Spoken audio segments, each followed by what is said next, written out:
Hello friends, मैं मोनिका, आपकी gardener दोस्त। आज आपसे इस पे बात करूँगी। देखिए, ये एक बुद्धा जी थे। बुद्धा का स्टैचू कह दें, ये था। मैं गार्डन में, मैंने मिडिल फ्लोर वाले गार्डन में रखा हुआ था। और अभी गर्मी की इधर उधर रख रहे थे जब पौधे, तो ये टूट गया, गिर गया था, तो ये पीछे से टूट गया। वैसे कुछ लोग तो बोलते हैं ब्रोकन आइडल्स को रखना नहीं चाहिए, लेकिन मैं ऐसा कुछ नहीं मानती हूँ इतना। तो फिर मैंने कहा इसको एक प्लांटर में बना देते हैं, खूबसूरत सा इसको प्लांटर बना देते हैं। ये अंदर से देखिए हॉलो था, तो अब यहाँ पर जो है ना, मैंने इसके अंदर मिट्टी भर दी है। ये जो आपको दिख रहा है ना, ये परलाइट है। मेरे एक पॉट में मैंने कटिंग्स के लिए परलाइट भरा हुआ था, तो ये परलाइट वाली, नीचे तो प्लेन मिट्टी है, ये थोड़ा सा मिट्टी मैंने इस गमले में से निकाली थी, इसमें कटिंग्स लगाई हुई थी, तो इसमें परलाइट वाली मिट्टी है। परलाइट ऐसा होता है वाइट कलर का। तो चलिए ठीक है, कोई बात नहीं। इसमें मैं सोच रही हूँ ये लगा देती हूँ, एक एस्पैरेगस लगा देते हैं इसमें हम एक। और इसको, एस्पैरेगस को मैंने काट लिया है ऐसे, और अब इस एस्पैरेगस को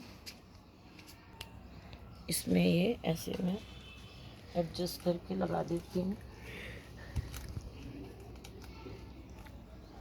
अंदर इसके मैंने मिट्टी भरी है, पूरे में मिट्टी भरी है, लेकिन आप ऐसा कर सकते हैं कि अगर आपका भी ऐसा कोई स्टैचू वगैरह, ऐसा कोई ब्रोकन हो जाता है आपका, तो उसको भी हम ऐसे कर सकते हैं। अब देखिए, इसको मैं अंदर इसमें पुश कर ले रही हूँ।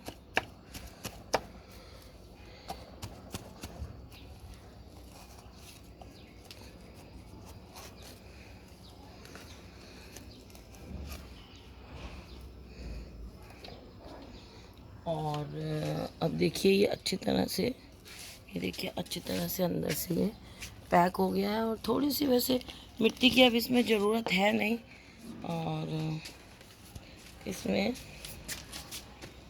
अब देखिए, इसमें और थोड़ी सी मिट्टी इसमें से ना, और ये जब ऐसे ग्रो करेगा वो एस्पेरेगस, और इस तरीके से ऐसे आएगा सामने से इसके,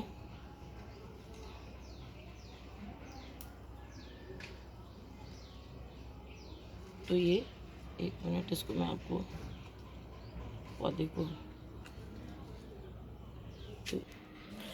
और जब ये इस तरह से ग्रो कर जाएगा ना, इस तरह से जब ये आगे तक ऐसे ग्रो कर जाएगा, जब बढ़ जाएगा, तो फिर ये ऐसे भी नहीं, ये जो टूटा हुआ पोर्शन है ये नहीं दिखेगा इसमें से। यहाँ पे ऐसे पूरा जब ये बन जाएगा, तो हो सकता है मैं इसको यहाँ ऊपर ऐसे डोम जैसे एक शेप दे दूँ, ऐसे लगे जैसे बुद्धा जी के बाल हैं, तो जूड़ा बना हुआ है, उस तरह की शेप भी दे सकती हूँ। और हाल फिलहाल ये अब जैसे जैसे ग्रो करेगा, ऐसे बाल जैसे लगेगा। और क्योंकि ये नीचे से बंद नहीं था, ये नीचे से भी हॉलो था, इसलिए मुझे इसको एक दूसरी ऐसी पुरानी कोई उर्ली है उसमें रखना पड़ा। और इसके अंदर भी मैंने ये देखिए कुछ तो लगा दिए हैं जेड प्लांट, और कुछ मैंने इसमें पर्सलिन वगैरह भी लगा दिए हैं, ताकि ये जब ग्रो करेंगे तो फ्लावर्स आएंगे। गर्मी का मौसम है, तो ये अच्छा लगेगा। बाद में अगर मुझे कुछ थोड़े से स्टोन रख के कोई इसको कुछ डेकोरेटिव कुछ रखना होगा, वो भी रख दूँगी। लेकिन अभी मैंने हाल फिलहाल इसको ऐसे यूज़ कर लिया है, और एज अ सेंटर पीस, मतलब कुछ भी सेंटर ऑफ अट्रैक्शन जो हम बनाते हैं अपने गार्डन में, उसकी तरह मैं इसको यूज़ करूँगी किसी कॉर्नर में रख के। तो फ्रेंड्स, अगर आपको मेरा ये आइडिया और ये वीडियो अच्छा लगता है तो इसे लाइक करिएगा। देखिए, एक ऐसे ही मैंने ये ब्रोकन पॉट, ये छोटा वाले जो मेरे सेरेमिक पॉट है, ये वाला पोर्शन यहाँ से टूट गया था, वही इधर उधर गमले अरेंज करने में ना, गर्मी के लिए ग्रीन नेट के नीचे शिफ्ट करने में, तो इसमें मैंने एक ब्रोकन पॉट वाला बना लिया। देखिए, ऊपर ये लगा दिया, अभी लंबे लंबे हो जाएंगे ये आगे वाले भी। और ये जो मैंने आगे ये छोटे वाले लगाए हैं, मुझे एग्जैक्टली इसका नाम नहीं पता है, और इसमें बड़े प्यारे देखिए ये वाले फ्लावर्स आते हैं। आप में से किसी को इनका नाम पता हो तो बताइएगा।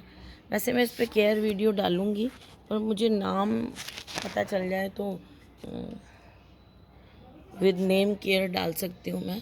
बहुत पुराना है ये, मेरे पास सक्यूलेंट है, और देखिए ये बना लिया मैंने। चलिए एक और दिखा देती हूँ। ये कल परसों एक ग्लास जो है वो टूट गया था, तो देखिए इसको मैंने यहाँ से ये चिपका दिया, ब्रोकन वाला। और इसके अंदर भी यही वाला देखिए, ये इसमें मैं ये वाला सक्यूलेंट इसलिए लगा रही हूँ, ये हमारे यहाँ बड़ा इजीली ग्रो करता है। ये देखिए साइड व्यू इसका, बड़ा इजीली ग्रो करता है ये हमारे यहाँ। और पानी भी ज़्यादा नहीं देना पड़ता, तो इसलिए मैं इनको आजकल इसको मैं इस टाइप की डेकोरेशंस में यूज़ करने लगी हूँ ज़्यादा। पहले मैं कम किया करती थी इसको, आजकल ये बहुत अच्छा लगा मुझे ऐसे यूज़ करने में। तो फ्रेंड्स, अगर आपको मेरा ये वीडियो अच्छा लगा तो इसे लाइक करिएगा, शेयर करिएगा और मेरे चैनल को सब्सक्राइब करिएगा। Okay friends, bye.